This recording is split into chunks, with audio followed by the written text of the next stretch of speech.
graça e paz, bem-vindos a mais um devocional, mais um momento que nós temos para ler a palavra do Senhor. Estamos lendo a Bíblia de Gênesis até Apocalipse, cada dia um pouquinho e refletindo naquilo que o Senhor tem para as nossas vidas. Senhor, obrigado por mais essa oportunidade de ler a Tua palavra, abençoa para que ela entre no nosso coração, faça mudanças, para que nós possamos aprender mais de Ti, para que o Seu Espírito nos guie nessa leitura. Isso que eu te peço e agradeço em nome de Jesus. Amém. E sem mais delongas, vamos para o texto de hoje, que começa lá em Josué 11, do verso 1 até o 12, 24. Diz o seguinte: nós estamos contando a história do povo de Israel depois de ter entrado na terra prometida.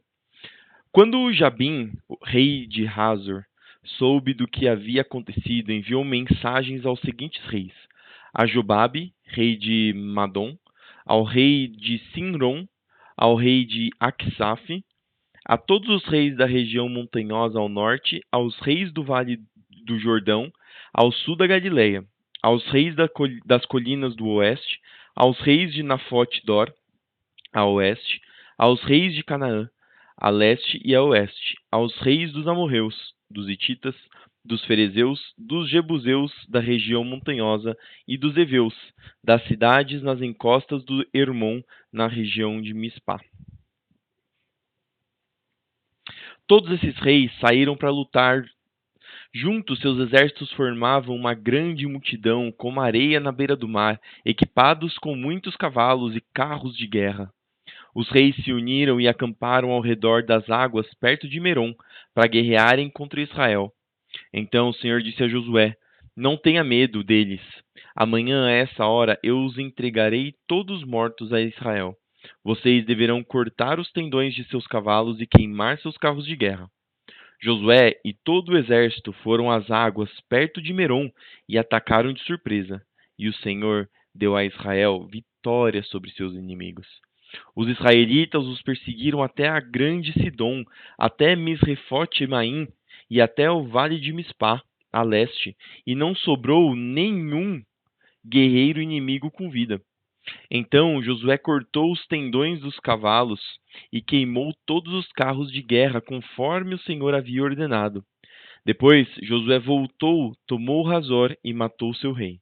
Em outros tempos, Hazor havia sido a capital de todos esses reinos. Os israelitas mataram e destruíram completamente todos que viviam na cidade, sem deixar sobreviventes. Ninguém foi poupado. Por fim, Josué queimou a cidade. Josué matou todos os outros reis e seus povos e os destruiu completamente, conforme Moisés, servo do Senhor, havia ordenado. Mas Israel não incendiou nenhuma das cidades construídas nas colinas, exceto Hazor, que Josué queimou. Os israelitas tomaram todos os despojos e os animais das cidades destruídas, mas mataram todos os seus habitantes sem deixar sobreviventes.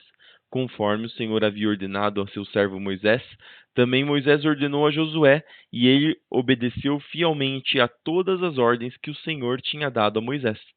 Assim, Josué conquistou toda aquela região, a região montanhosa, todo o Neguebe, toda a região ao redor da cidade de Gósen, as colinas do oeste, o vale do Jordão, os montes de Israel e as colinas próximas. O território israelita se estendia agora desde o monte Alaque, que sobe em direção a Seir, até Baal-Gade, no vale do Líbano, ao pé do monte Hermon. Josué capturou e matou todos os reis desses territórios, depois de guerrear contra eles por muito tempo. Ninguém na região fez tratados de paz com os israelitas, exceto os heveus de Gibeon. Todos os outros foram derrotados na guerra, pois o Senhor lhes endureceu o coração para que lutassem contra Israel. Por isso foram completamente destruídos sem misericórdia, conforme o Senhor havia ordenado a Moisés. Nesse período, Josué destruiu todos os descendentes de Enaque, da região montanhosa de Hebron, Debir, Anabe e toda a região montanhosa de Judá e Israel. Matou todos eles e destruiu completamente suas cidades.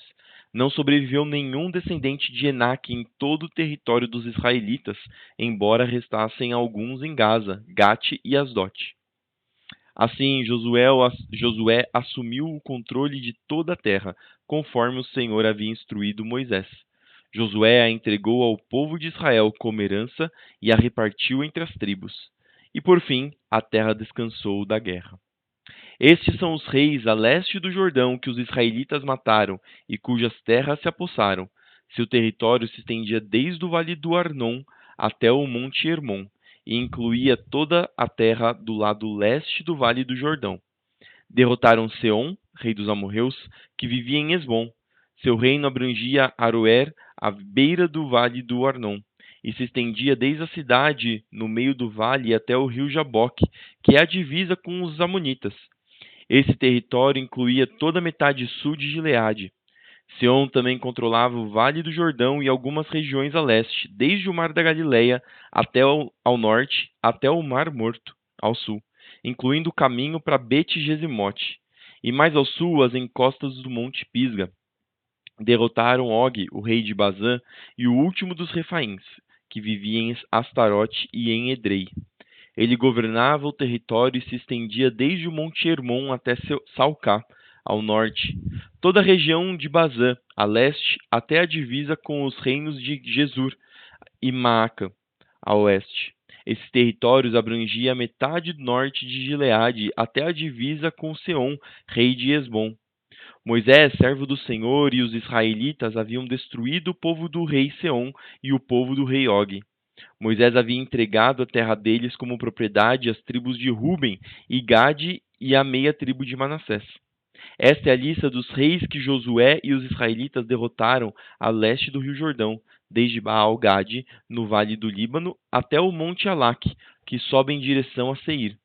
Josué deu essa terra como propriedade às tribos de Israel e a repartiu entre elas. A terra abrangia a região montanhosa, as colinas do oeste, o vale do Jordão, as encostas dos montes, o deserto e o Neguebe. Nessa região viviam os hititas, os amorreus, os cananeus, os ferezeus, os heveus e os jebuseus.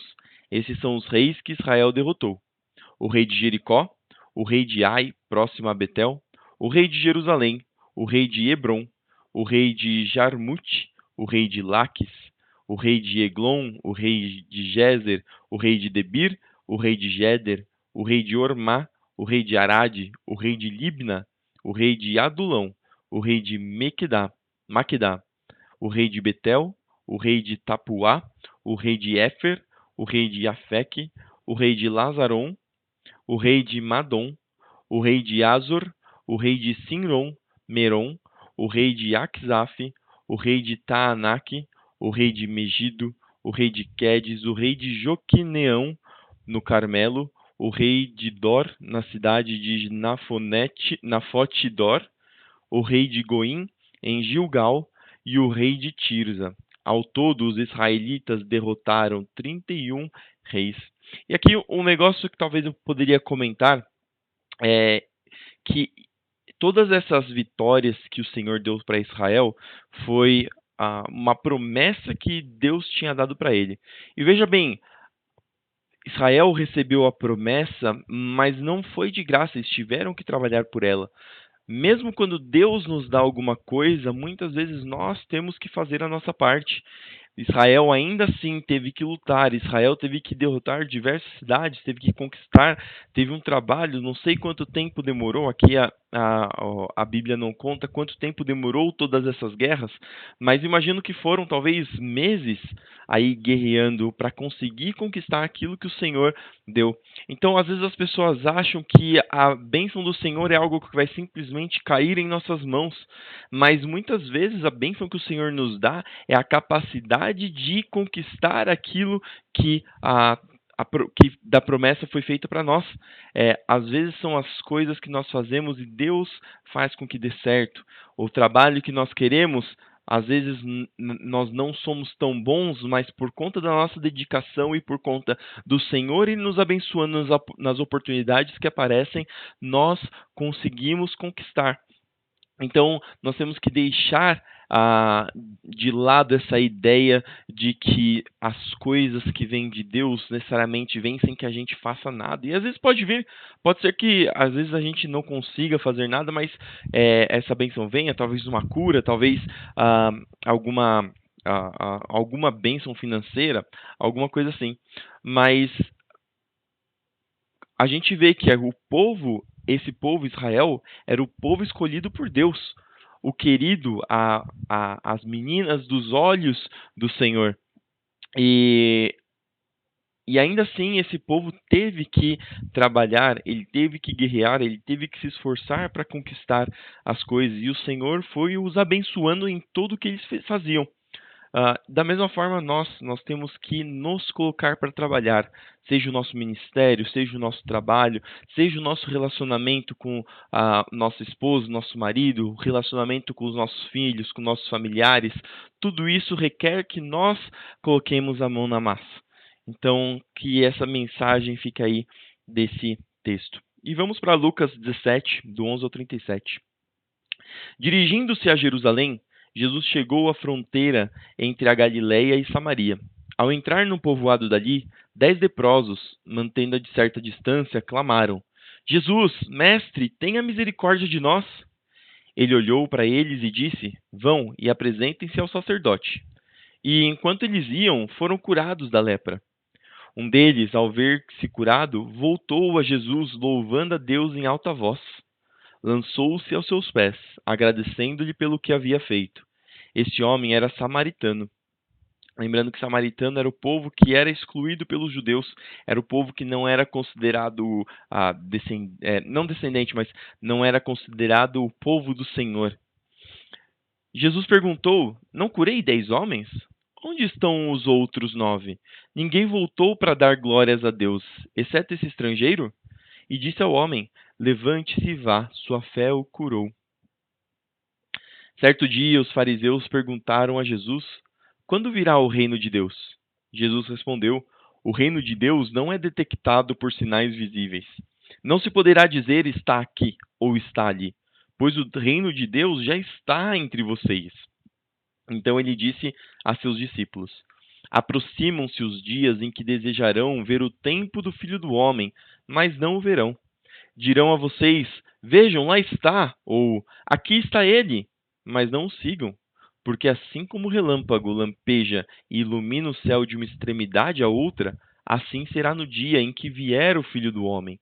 Mas primeiro é necessário que ele sofra terrivelmente e seja rejeitado por essa geração. E aqui Jesus já começa a dizer o sofrimento que ele precisaria passar para trazer a salvação. Quando o Filho do Homem voltar, será como no tempo de Noé. Naqueles dias, o povo seguia sua rotina de banquetes, festas e casamentos, até o dia em que Noé entrou na arca e veio o dilúvio, que destruiu a todos. E o mundo será como no tempo de Ló. O povo se ocupava de seus afazeres diários, comendo e bebendo, comprando e vendendo, cultivando e construindo, até o dia em que Ló deixou Sodoma. Então fogo e enxofre ardente caíram do céu e destruíram a todos. Sim, tudo será como sempre foi, até o dia em que o Filho do Homem for revelado. Nesse dia, quem estiver na parte de cima da casa, não desça para pegar suas coisas. Quem estiver no campo, não volte para casa. Lembre-se do que aconteceu à esposa de Ló. Quem se apegar à própria vida, a perderá. Quem abrir mão de sua vida, a salvará. Naquela noite, 2 pessoas estarão dormindo na mesma cama. Uma será levada e a outra deixada. 2 mulheres estarão moendo cereal no moinho. Uma será levada e a outra deixada. 2 homens estarão trabalhando juntos num campo. Um será levado e o outro deixado. Senhor, onde isso acontecerá? Perguntaram os discípulos. Jesus respondeu: Onde estiver o cadáver, ali se ajuntarão os abutres. E aqui Jesus começa a dar diversos sinais dos fins dos tempos. Salmos 84, do 1 ao 12. Ao regente do coral, salmo dos descendentes de Corá, para ser acompanhado com instrumento de cordas.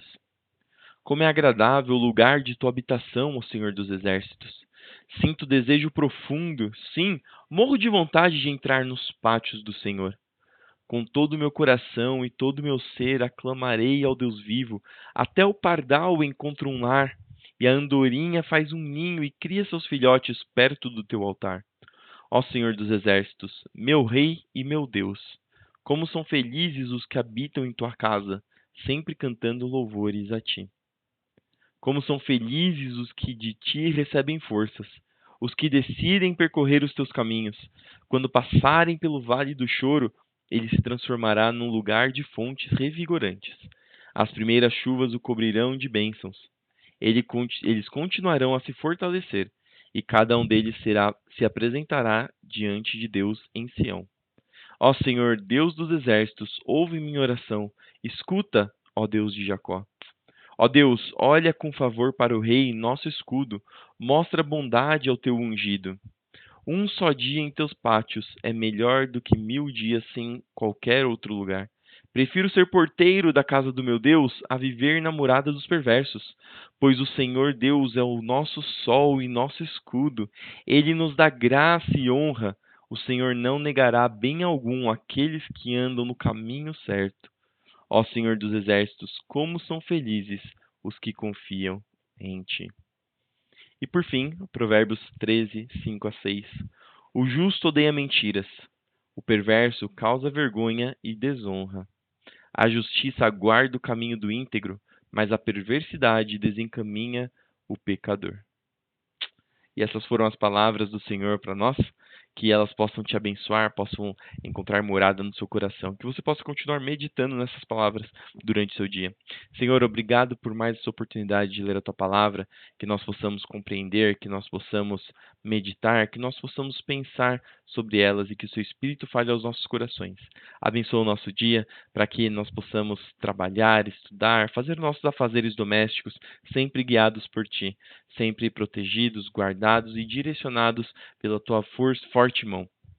Senhor, abençoa que estão enfermos, para que o Senhor traga cura, visite os hospitais, Senhor, traga restauração, traga refrigério. Senhor, abençoa os que estão, Senhor, passando por necessidade, para que o Senhor venha trazer o sustento, para que o Senhor levante, Senhor, o sustento de diversas formas, sejam dos teus próprios servos, seja sustento vindo mesmo do ímpio, para o louvor e honra do teu nome. Senhor, continua conosco hoje e sempre, abençoando para que possamos lutar contra o pecado, para que nós possamos cada dia mais nos aproximar de Ti. Senhor, faz uma transformação no seu povo, na vida do teu povo, no coração do teu povo.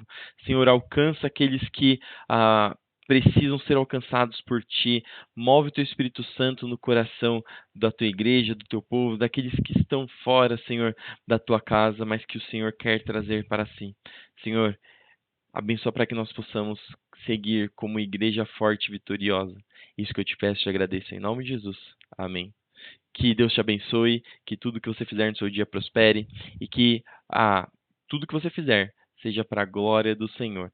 Lembrando que nós somos reflexo do Senhor e que muitas Bíblias que a única Bíblia que algumas pessoas irão ler é a nossa vida.